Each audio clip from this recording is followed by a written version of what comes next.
বন্ধুরা, এটা হচ্ছে চীনের নতুন মহাকাশযান যার নাম চেং-ই-4। এটা চীন 2019 সালে চাঁদে পাঠিয়েছে একটা নতুন উদ্দেশ্য নিয়ে। কী সেই উদ্দেশ্য তা জানার আগে আপনারা আমার ভিডিওটিতে একটা লাইক দিয়ে চ্যানেলটিকে সাবস্ক্রাইব করে দেবেন। বন্ধুরা, চীনের উদ্দেশ্য ছিল চাঁদে গাছ লাগানো। তার জন্য চীনের এই মহাকাশযান একটা মিনি বায়োস্ফিয়ার নিয়ে গিয়েছিল যার নাম লুনার মাইক্রো ইকোসিস্টেম বা এলইএমই। এটা একটা ছোট্ট সিলিন্ডার যেটা চাঁদের আবহাওয়াকে কন্ট্রোল করে।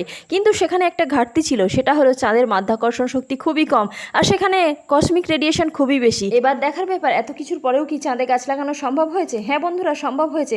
কারণ এলইএমই সঙ্গে করে আলু বীজ, কটন বীজ, মৌমাছি, ইস্ট ইত্যাদি নিয়ে গিয়েছিল। তাদের পরীক্ষা অনেকটা সফলও হয়েছিল।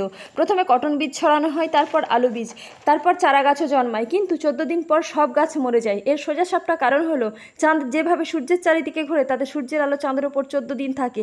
তখন এখানে চারা গাছ জন্মায়। আর 14 দিন পরে যখন অন্ধকার হয়ে যায় সেখানকার তাপমাত্রা হয়ে যায় -310 ডিগ্রি ফারেনহাইট। ফলে সেখানে কোনো চারা গাছ বেঁচে থাকার সম্ভাবনাই থাকে।